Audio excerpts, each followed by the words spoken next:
So good morning student. So in our previous video we have discussed about some basic introduction of equilibrium. So today a very important topic like the equilibrium constant Kp and Kc, and today we are going to deal what is the relation between Kp and Kc. So before starting the relation between Kp and Kc, we have to understand that what is this Kp and Kc. Basically what is this Kc, this Kc and Kp. If you have a reaction in liquid phase, so then there will be Kc will be considered. Okay, but when the reaction will be in gaseous phase, then both Kp and Kc can be considered. Okay, तो one thing you have to keep in your mind कि आपको कब Kp consider करना है और कब Kc consider ये करना है, कब दोनों करना है. मींस जब रिएक्शन गैसियस फेज में हो तो may be Kp and Kc both can be considered. तो बात ये करते हैं कि Kc बेसिकली क्या है. देखिएगा, it is both equilibrium constant है बट फेज के हिसाब से अलग अलग. देखिए देखिए ये साइन मैंने आपको बताया था, this is a sign of active mass. This is a sign of active mass.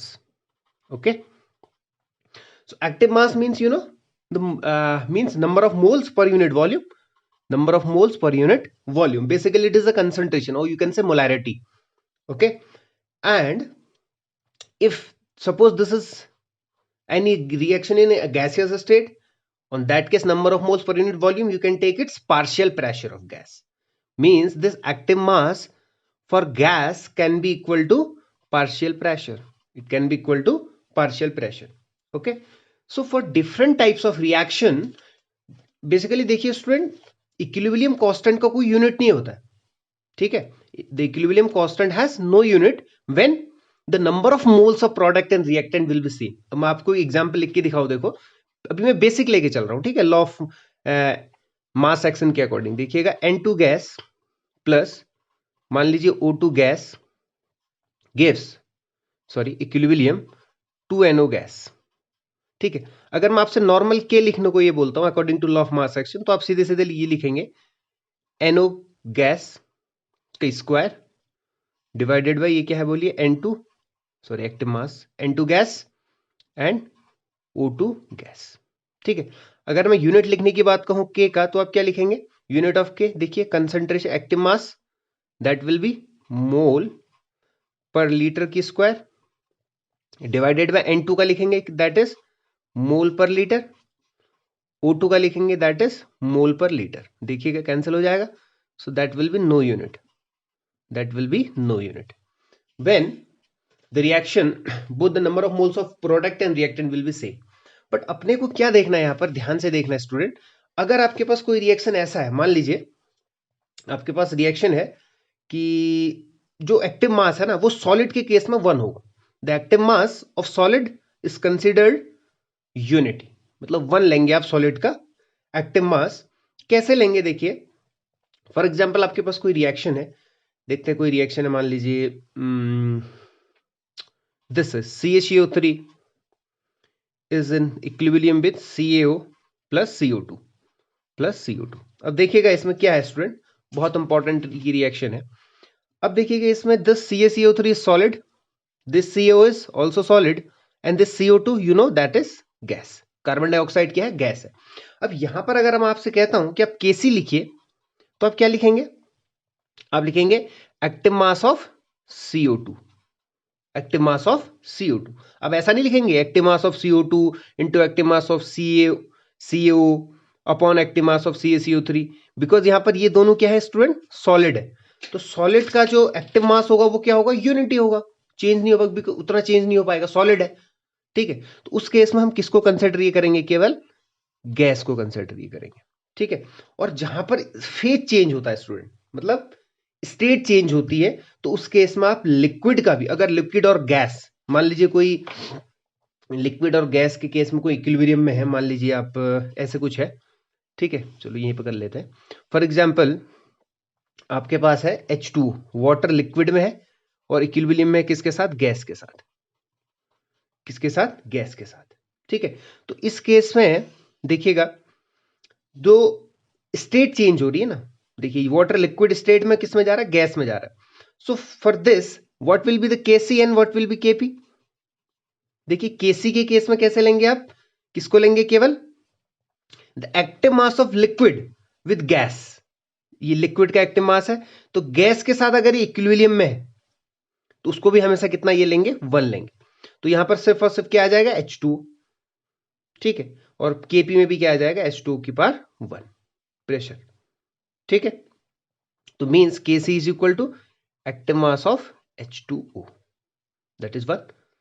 और अगर Kp ले रहे तो पार्शियल प्रेशर, वो तो जानते हैं आप पार्शियल प्रेशर क्या होता है, बहुत अच्छे से जानते हैं। What is partial pressure, mole fraction of that species into total pressure, ठीक है।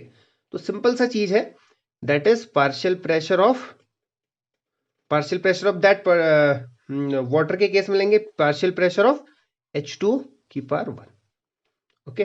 अब इसका यूनिट भी आप आसानी से लिख सकते हैं यहां से, ठीक है।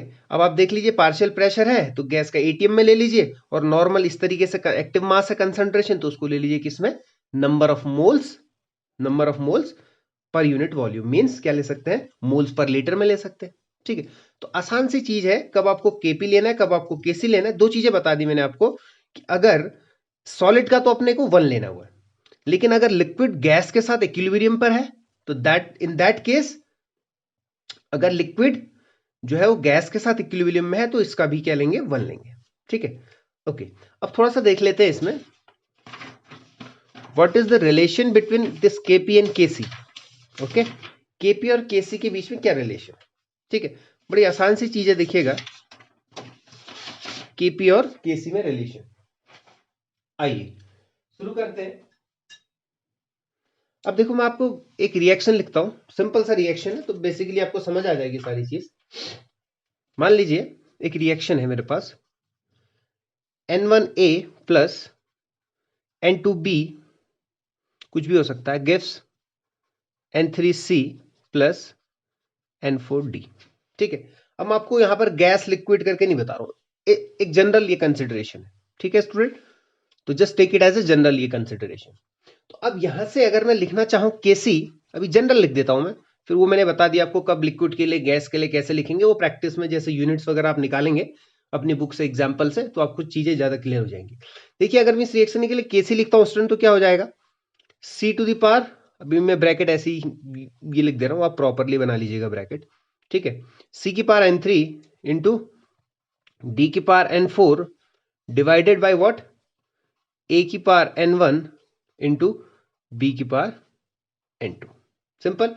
अब इसी रिएक्शन के लिए अगर मैं लिखना चाहूं Kp, तो what will be the Kp, Kp is equal to partial pressure, that is Pc, देखो C का मोल N3 है तो C का partial pressure P into C number of moles, और जो आगे से स्टोइकियोमेट्रिक कोएफिशिएंट है पार में जाएगा N3 इंटू ये क्या हो जाएगा, PD की power N4 divided by this one PA की पावर N1 इंटू PB की power N2, simple, okay. Now one thing you have to keep in your mind, like ideal gas equation, you know PV is equal to nRT, PV is equal to nRT.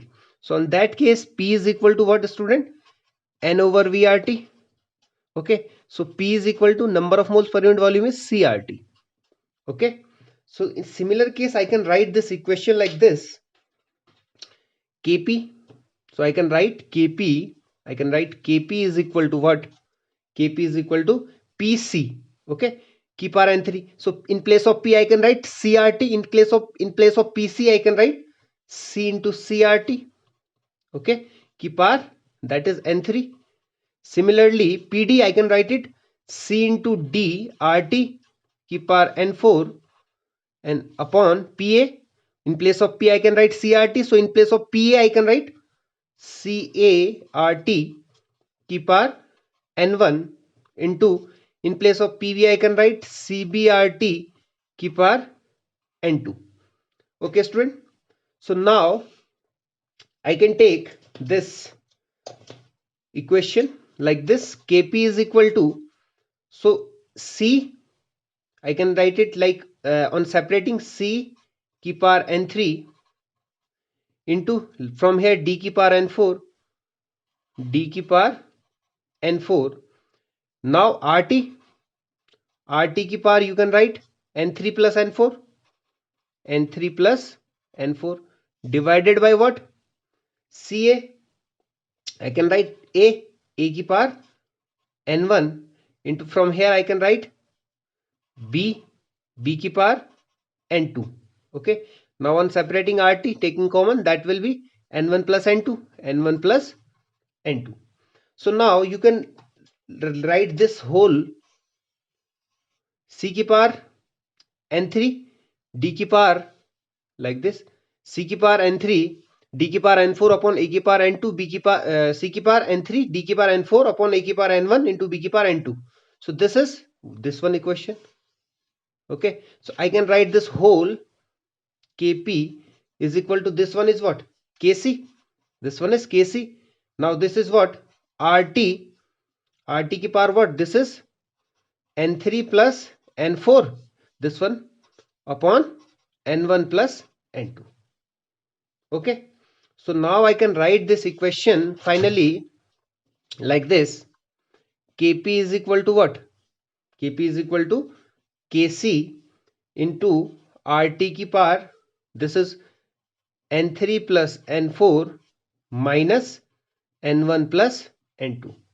Okay, so finally this is what, n3 plus n4 minus n1 plus n2, n3 plus n4 minus n1 plus n2, the number of moles of product minus number of moles of reactant. So this whole I can write, kp is equal to kc into rt to the power delta ng. Basically it is gaseous moles. Okay, so kp is equal to kc into rt ke power delta ng, where delta ng is what, number of moles of product minus number of moles of gaseous reactant, number of moles of gaseous product minus number of moles of gaseous reactant. So this is the relation between kp and kc. This is very simple, you can try it from your book also, and also try to calculate the relation between kp and kc for different equations also. Try some questions, what is the relation between kp and kc for this reaction. So try it, derivation from your book also. So take help of this and try some questions like this. For example, if you have to find out the relation between kp and kc for this equation, student, like you have this equation, for example, n2 gas plus 3h2 gas gives 2nh3 gas. For this reaction you have to calculate what is the relation between kp and kc. Okay, just try to solve it, relation between kp and kc. Okay, what will be the relation between kp and kc for this equation? So the similar way there are numerous questions on your book. Try to solve it from your books, and so we will meet on the next video with the next topic. So till then, thank you and have a nice day.